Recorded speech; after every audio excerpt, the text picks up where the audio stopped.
Fiancé overheard me calling my ex the best bad boy lover. Now he's destroyed my life, and karma hit. Alright, so here's how everything went south. We had a bunch of friends over at our place. Nothing fancy, just a chill night.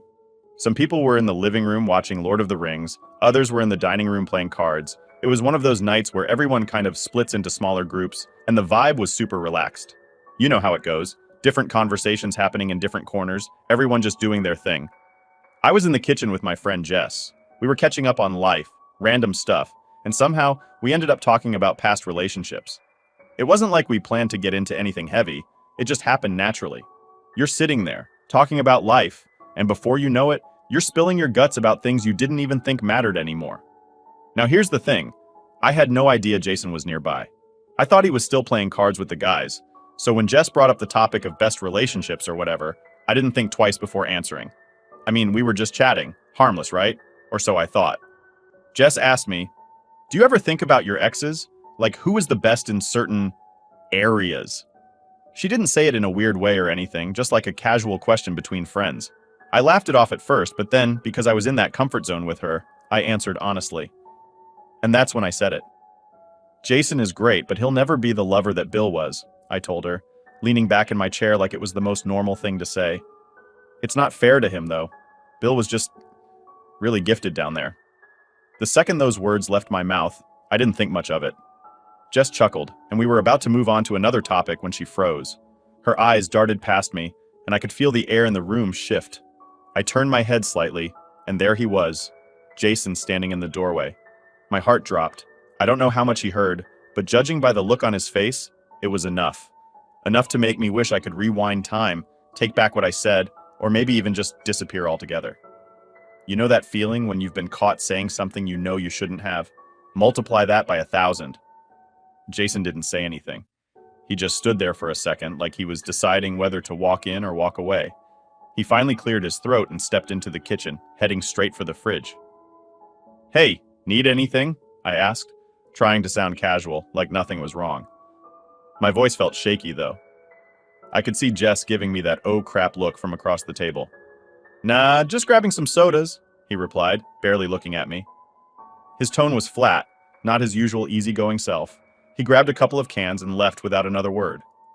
Jess and I sat there in awkward silence for what felt like forever.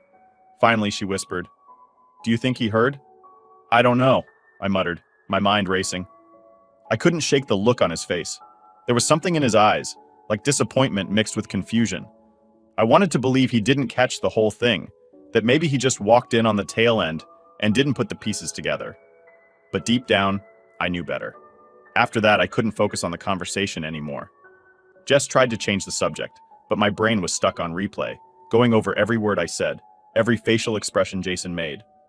I kept picturing him walking back to the card game, wondering if he was sitting there, thinking about what he'd just heard. The rest of the night was a blur. I went back to the living room eventually, but my heart wasn't in it. I laughed at the right moments, chimed in when I was supposed to, but inside I was freaking out.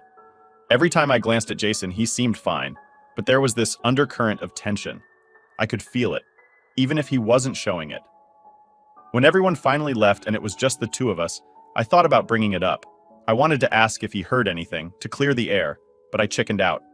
What if I brought it up and made things worse? What if he really didn't hear it all and I ended up spilling the beans myself? I convinced myself to wait, hoping that if he did hear, he'd bring it up first. Spoiler alert, he didn't. That night, lying in bed next to him, the guilt was eating me alive. I kept replaying the moment in my head, wondering why I even said it in the first place. I didn't mean to compare them, it just slipped out.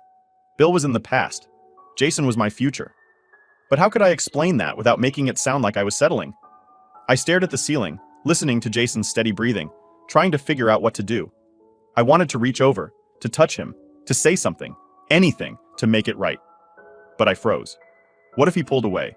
What if he was lying there, pretending to be asleep, just as torn up as I was? The whole situation felt like this giant invisible wall had gone up between us, and I had no clue how to tear it down. By morning, nothing had changed.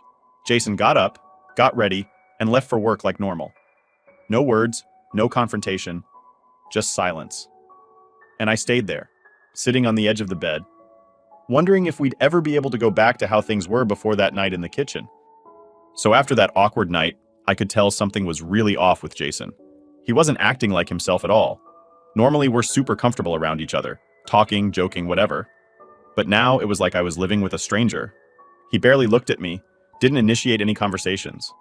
And when I tried to talk, his responses were short, like he wasn't interested. At first I thought, maybe he was just tired or stressed from work. I mean, everyone has those days, right?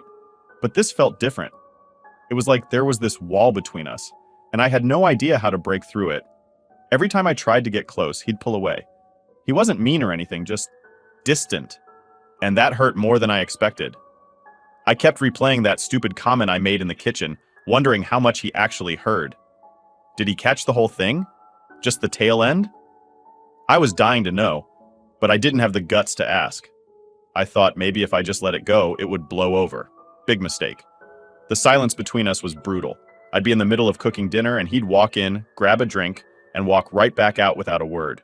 Normally, he'd sit there, chat with me about his day, or just hang out. But now, nothing. It was like living with a ghost. I felt like every move I made was being judged, even though he wasn't saying anything. It was all in my head, but it felt so real. I tried to distract myself, throwing myself into work, calling friends, anything to avoid being alone with my thoughts. But no matter what I did, the tension was there. Every time we were in the same room, it was suffocating. I started overanalyzing every little thing. Was he giving me the cold shoulder on purpose? Did he want me to bring it up? Or was he hoping I'd pretend like nothing happened? I couldn't take it anymore, so I decided to test the waters. One night I suggested we watch a movie together, thinking maybe if we spent some time like we used to, things would feel normal again. He agreed, but it was like pulling teeth. We sat on the couch, but instead of cuddling up like usual, he stayed on his side, arms crossed. I could feel the distance between us, and it was killing me. Halfway through the movie, I turned to him and asked, "Is everything okay? You've been kind of quiet lately." It took everything in me to keep my voice steady, to act like I wasn't freaking out inside. He didn't look at me right away. When he finally did, he gave me this half-hearted smile and said, "Yeah, just tired." Tired? Really? That's all he had to say? I knew there was more to it, but I didn't want to push. Not yet, at least. I nodded and went back to watching the movie, even though I couldn't focus on a single thing happening on the screen. My mind was racing, trying to figure out what my next move should be. A few days later, I thought, maybe I need to be more proactive. I started making an effort to show him how much I cared. I'd leave little notes for him to find, make his favorite meals, and just try to be there without being overbearing. But nothing seemed to work. He'd thank me, sure, but it was like there was no real emotion behind it. It was like he was just going through the motions. The worst part was when I tried to be affectionate. I'd reach for his hand and he'd pull away, not in a mean way, but like he just didn't want to be touched. Every time it happened, it felt like another stab to the heart. I couldn't help but think, was this it? Were we broken beyond repair? One night, I decided I couldn't take it anymore. I needed to know what was going on in his head, even if it meant opening up a can of worms. So while we were getting ready for bed, I turned to him and said, "Jason, I feel like there's something you're not telling me. Did I do something wrong?" He looked at me, and for a second, I thought he was going to spill everything. But instead, he just shook his head and said, "No, everything's fine." Everything's fine? That was his answer? I felt like screaming. How could he say everything was fine when it was so clearly not? But I didn't push. I just nodded and crawled into bed, feeling more confused and hurt than ever. That night, I barely slept. I kept tossing and turning, thinking about all the things I could have done differently. Maybe if I had kept my mouth shut in the kitchen, none of this would be happening. Maybe if I was better at communicating, we wouldn't be stuck in this weird limbo. The next day, I decided to give him some space.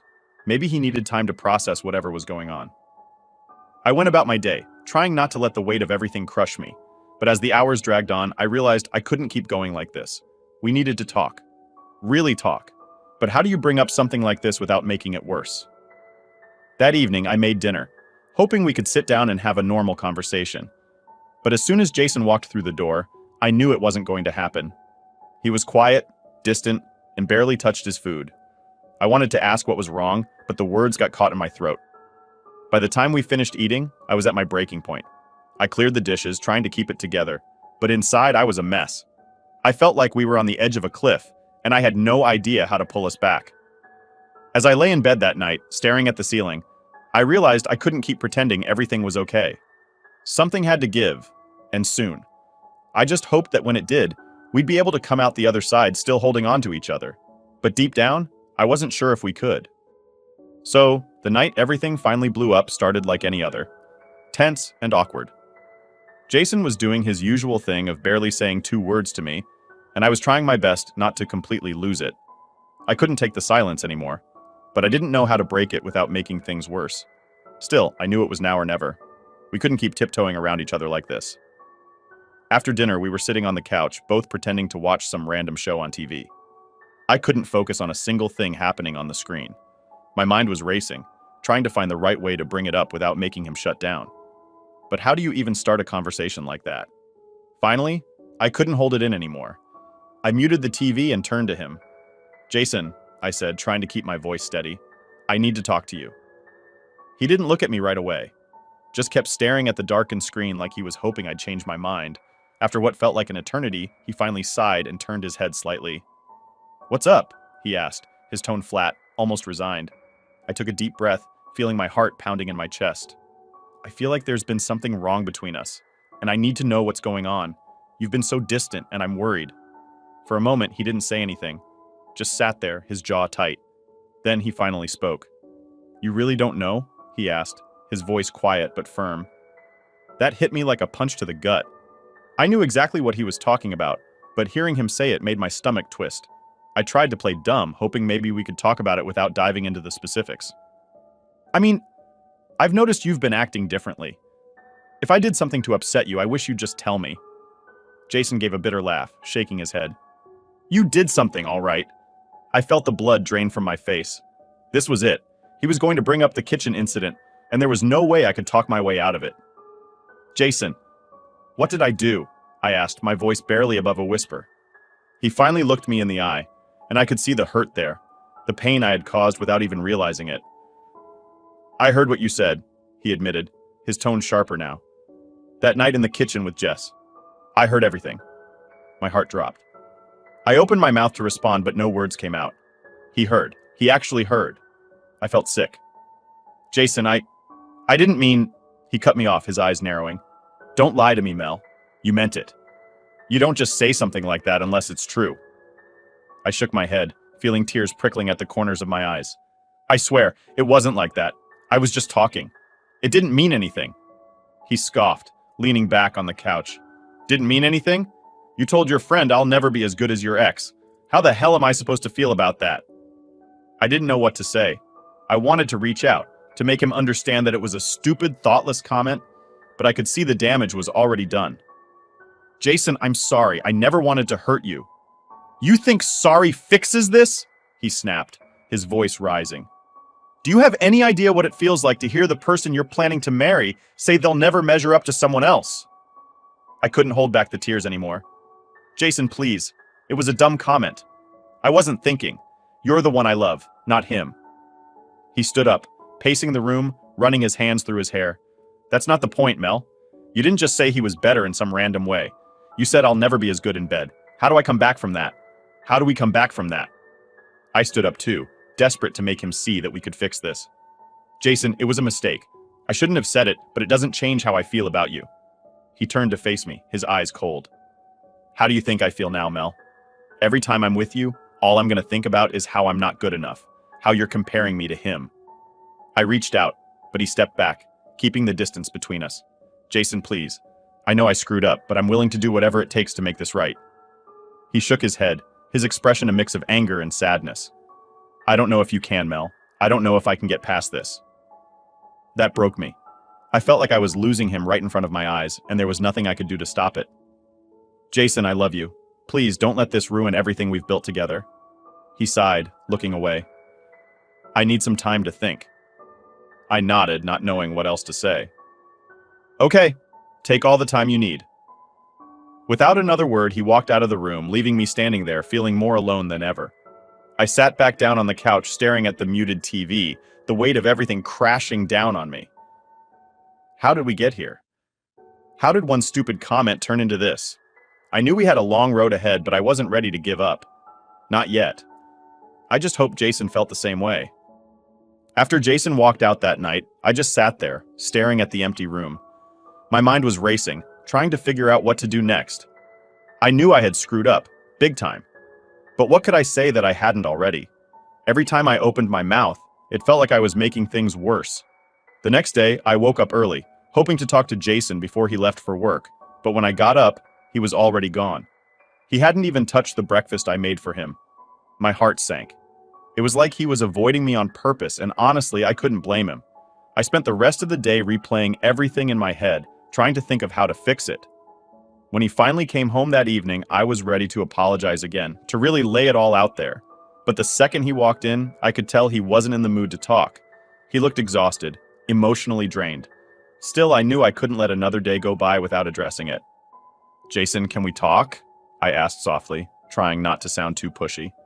He sighed, dropping his bag by the door. "I don't know, Mel. I'm just tired." "I know," I said quickly. I need to say something, and then you can go rest if you want." He looked at me for a moment, like he was deciding whether or not to listen. Finally, he nodded and sat down on the couch. I sat across from him, my hands fidgeting in my lap. "I'm really sorry," I started, my voice trembling a bit. "I know I hurt you, and I hate that I did. What I said that night, it was stupid and careless. I wasn't thinking, and I never meant for you to hear that." Jason didn't say anything, just stared at me, his expression unreadable. I swallowed hard, trying to push through the nerves. "I love you, Jason. You mean everything to me, and the last thing I ever wanted was to make you feel like you're not enough. Because you are. You're more than enough." He let out a bitter laugh. "You really expect me to believe that after what you said?" I shook my head, tears welling up in my eyes. "I don't know. I need you to know how sorry I am. I wish I could take it back, but I can't. All I can do is try to make it right." Jason leaned back, rubbing his face with his hands. "Mel, it's not just about the words. It's what they mean. You said I'll never be as good as him. How am I supposed to feel about that? Every time we're together, that's all I'm going to think about." "I know," I whispered, my heart breaking. "I know it's going to take time, but I'm willing to do whatever it takes. I don't want to lose you." He sat there for a long moment, then finally spoke. "I don't know if I can get past this. I want to, but I don't know how." Hearing him say that felt like a knife to the heart, but I knew I couldn't give up. "Maybe we can figure it out together," I suggested. "We could talk to someone, get some help. I don't want this to be the end of us." Jason sighed again, looking away. "I don't know, Mel. I need time to think." I nodded, wiping away a tear. "Take all the time you need. Just please don't shut me out." He didn't respond, just stood up and headed to the bedroom. I sat there on the couch, feeling helpless. I hated that I had put us in this situation. I hated that one careless comment had caused so much damage. The next few days were rough. Jason was still distant, and every interaction felt strained. I kept trying to show him that I cared, small gestures like making his favorite meals or leaving notes for him, but nothing seemed to get through. It was like he had built this wall around himself, and I couldn't find a way in. One night we were sitting in the living room again, both lost in our own thoughts. I finally worked up the courage to speak. "Jason, I've been thinking a lot about what you said." He looked at me, his eyes tired. "Yeah?" "Yeah?" I nodded. "I realize now that it wasn't just about the words. It's about how it made you feel, and I get that. I've been so focused on trying to fix things that I didn't really stop to think about what you're going through." Jason didn't say anything, but I could see the wheels turning in his head. I took a deep breath and continued. "I know it's going to take time, and I'm not expecting things to go back to normal overnight, but I want you to know that I'm here, and I'm willing to do whatever it takes to make this work." He finally spoke, his voice soft. "It's not just about time, Mel. It's about trust. Right now, I don't know if I can trust you with how I feel." His words hit me hard, but I knew he was right. Trust was something that had to be rebuilt, and I was willing to put in the work.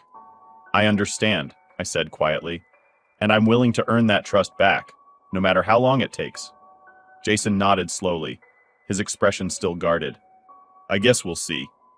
It wasn't the reassurance I was hoping for, but it was a start. For the first time in days, I felt a glimmer of hope. It wasn't going to be easy, but I was determined to fight for us. I just hoped Jason would be willing to fight too. After that conversation, I knew we couldn't fix this on our own. No matter how much I apologized or how many times we talked, there was this huge gap between us that words couldn't bridge. So, I brought up the idea of counseling again. I wasn't sure if Jason would go for it, but I figured it was worth a shot. The next evening, while we were both sitting in awkward silence, I finally said, Jason, I've been thinking, maybe we should see a counselor. Someone who can help us figure this out. He didn't respond right away, just stared at the TV. I held my breath, waiting for his reaction. Finally, he turned to me, his expression tired but not angry. I don't know, Mel. What's the point? It's not like a counselor can change what happened. I know, I admitted, but maybe they can help us understand each other better. Help us figure out how to move forward. He sighed, rubbing his face. I guess it's worth a try. Hearing that gave me a tiny spark of hope. It wasn't a full-on yes, but it was better than nothing. The next day, I found a local counselor who specialized in couples therapy and booked us an appointment. I didn't know what to expect, but I was willing to do whatever it took to save our relationship. When we walked into the counselor's office for the first session, the atmosphere was tense. Jason was quiet, his arms crossed, looking like he'd rather be anywhere else. I couldn't blame him. I felt nervous too. The counselor, a woman named Dr. Taylor, greeted us with a warm smile and invited us to sit. So, she began, why don't you tell me what brings you here today? I hesitated, glancing at Jason. He shrugged, clearly not ready to start. So I took the lead.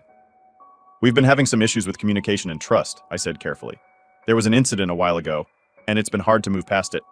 Dr. Taylor nodded, encouraging me to continue. Can you tell me more about this incident? I took a deep breath. Jason overheard me saying something I shouldn't have, something about a past relationship. It hurt him, and I've been trying to fix things ever since, but it's been tough. Jason finally spoke up, his voice low but steady. She didn't just say something, she compared me to her ex, said I'll never be as good as him in bed. Hearing him say it out loud like that made my stomach twist. It sounded even worse than when I thought about it in my head. I glanced at Dr. Taylor, expecting her to be shocked, but she remained calm and professional. That's a tough thing to hear, she said gently. Jason, how did that make you feel? He leaned forward, resting his elbows on his knees. It felt like a punch to the gut. I've never felt insecure about myself before, but now, I can't stop thinking about it. Every time we're together, it's like there's this voice in my head reminding me that I'll never measure up. I felt tears prickling at the corners of my eyes. Jason, I'm so sorry. I never wanted you to feel like that. I know you're sorry, he replied, his tone softer now. But it doesn't change how I feel. Dr. Taylor nodded. It sounds like both of you are carrying a lot of pain from this situation. Mel, what do you think needs to happen for Jason to feel secure again? I thought about it for a moment, choosing my words carefully. I think we need to rebuild trust. I need to show him that he's the only one I care about, that he's enough for me in every way. Jason scoffed. It's not that simple. How do you rebuild trust when you feel like it's been shattered? Dr. Taylor leaned in. Trust is tricky. It takes time and consistent effort, but it's not impossible.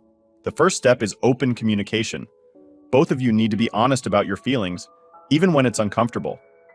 Jason nodded slowly. I'm willing to try, but it's hard. I understand, Dr. Taylor said, and it's okay to feel that way. What's important is that you're both here, willing to work through this together. The session continued with us discussing our feelings and how we could improve our communication. It was tough. Every word felt heavy, and there were moments where I wanted to shut down. But I knew we had to keep pushing through if we wanted any chance of fixing things. By the end of the session, I felt emotionally drained, but also a bit hopeful. Dr. Taylor gave us some exercises to do at home, like writing down our feelings in a journal and sharing them with each other. It felt a little weird at first, but I was willing to give it a try. Over the next few days, we followed her advice. Every evening, we'd sit down and share what we had written. It was awkward at first, but slowly, it started to feel more natural. I learned things about Jason's feelings that I hadn't known before, and I hoped he was starting to understand me better too. Our next session was a bit easier. We both opened up more, talking about our fears and hopes for the future. Dr. Taylor guided us through the process, helping us see things from each other's perspective. It wasn't a magical fix, but it felt like we were making progress, little by little. Still, I knew this was just the beginning. We had a long road ahead, and there would be more tough conversations to come. But for the first time in weeks, I felt like we had a fighting chance. The breaking point came on a night that felt like every other. The days were blurring together, tense silences, awkward conversations, and the constant feeling that I was walking on eggshells around Jason. I was clinging to the hope that counseling would eventually help us, but deep down, I could feel the cracks widening. That night, we were both sitting in the living room again. The TV was on, but neither of us was really watching. Jason was scrolling on his phone, and I was pretending to be interested in whatever show was playing. The atmosphere was heavy, like a storm that had been brewing for weeks, and I could tell something was about to give. I couldn't take it anymore. I needed to talk to him, even if it meant opening up another painful conversation. "Jason," I said softly, breaking the silence. "Can we talk?" He didn't look up right away, just sighed and put his phone down on the coffee table. "About what?" he asked, his voice tired. "About us," I replied, my heart pounding in my chest. "I feel like we've been stuck, and I don't know how to move forward." He finally turned to me, his eyes filled with a mix of exhaustion and frustration. "Mel, I don't know if there's anything left to say. We've been over this so many times and nothing's changed." "I know," I said quickly, trying to keep the desperation out of my voice. "But I need to understand where you're at, what you're thinking, what you're feeling. I feel like I'm losing you, and I don't know what to do." Jason leaned back, running a hand through his hair. "I don't know what to tell you, Mel. I've tried to get past it, I really have. But every time I look at you, I hear those words in my head. I hear you saying that I'll never be as good as him." I felt tears welling up, but I forced myself to stay calm. "Jason, I never meant for you to hear that. It was a stupid, careless comment, and I hate that it hurt you so much." He shook his head. "It's not just about hearing it. It's about knowing it's true for you. How am I supposed to be with someone who thinks I'm second best?" "You're not second best," I said, my voice rising slightly. "Jason, I love you. You're the one I want to be with. That comment didn't mean what you think it did." "Then what did it mean?" he shot back, his eyes narrowing. "Because from where I'm standing, it seems pretty clear." I opened my mouth to respond, but found myself at a loss for words. How could I explain something that even I struggled to fully understand? It was just... I don't know, Jason. It was a moment of thoughtlessness. I was talking to Jess, and it just came out. It wasn't about how I feel about you. It was about my past. He laughed bitterly. "Your past? That's exactly the problem, Mel. Your past is always hanging over us. And now it's like it's sitting in the middle of the room, between us, every single day." "I don't want it to be like this," I whispered, feeling a lump in my throat. "I'm trying, Jason. I'm trying so hard. And I'm tired of trying," he said quietly. "I'm tired of feeling like I'm not enough for you. I don't want to spend the rest of my life wondering if you're comparing me to him every time we're together." His words hit me like a ton of bricks. "So, what are you saying? You're giving up on us?" Jason sighed deeply, looking down at his hands. "I don't know if we can fix this, Mel. I don't know if I can ever get over it." I felt the tears spill over, running down my cheeks. "Jason, please, don't say that. We can get through this. We just need more time." "I don't think time is going to fix this," he said softly. "I think we've reached a point where we have to be honest with ourselves. Maybe we're holding on to something that's already broken." I shook my head, refusing to believe it. "No, Jason, we can fix it. We just need to keep trying." He stood up, pacing the room. "I don't know if I have anything left to give, Mel. I feel drained. I feel like I'm constantly fighting a battle I can't win." I stood up too, reaching out for him, but he stepped back, keeping the distance between us. "Jason, please, don't walk away from us. We've been through so much together. Don't let this be the end." He looked at me, his eyes filled with pain. "I don't want to hurt you, Mel, but I can't keep living like this. It's tearing me apart." I felt like my world was crumbling around me. "So what now?" I asked, my voice barely above a whisper.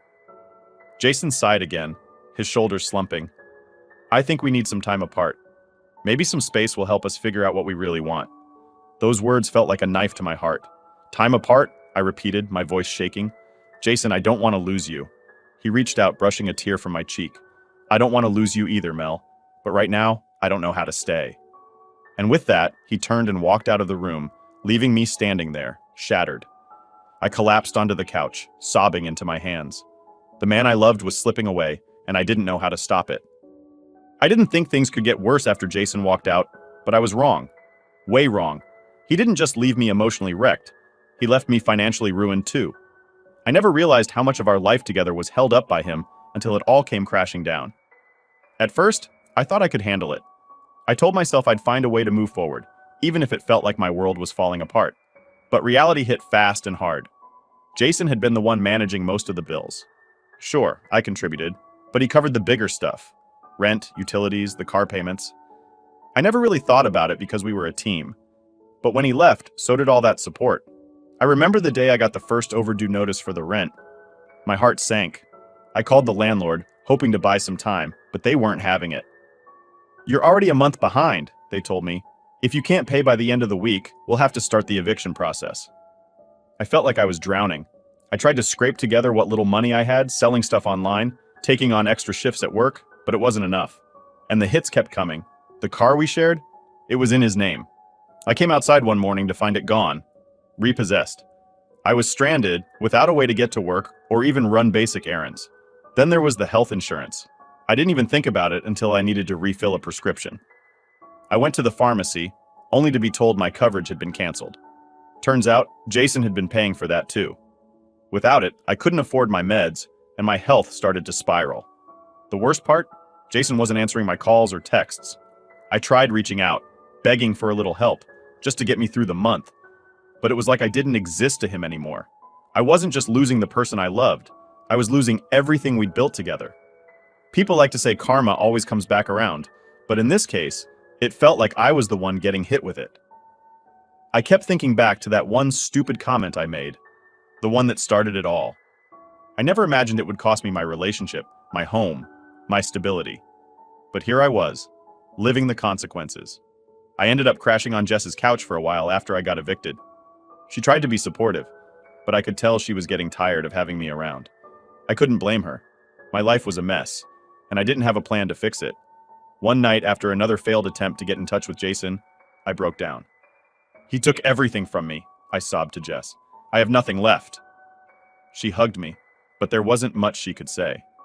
I knew she wanted to help, but this was a mess only I could clean up. I had to find a way to stand on my own again, even if it felt impossible. I started looking for any job I could find, eventually landing a gig at a small cafe. It wasn't great, but it was something. I saved every penny I could, slowly trying to rebuild. But every step forward felt like I was dragging the weight of my mistakes behind me. Months passed, and things started to stabilize. Barely. I was living paycheck to paycheck, constantly stressed, but at least I wasn't homeless anymore. I still thought about Jason every day, though. Part of me hated him for leaving me in this mess, but another part of me knew it wasn't entirely his fault. I messed up, and I had to own that. Looking back, I realize now how much I depended on him, not just financially, but emotionally too. Losing him made me confront parts of myself I didn't want to face. It forced me to grow, to figure out how to survive on my own. It wasn't easy, and I'm still a long way from where I want to be. But at least now, I know I can do it. Karma hit me hard, no doubt about it. But maybe, in a twisted way, it was what I needed to wake up, to learn how to stand on my own 2 feet, even when everything feels like it's falling apart.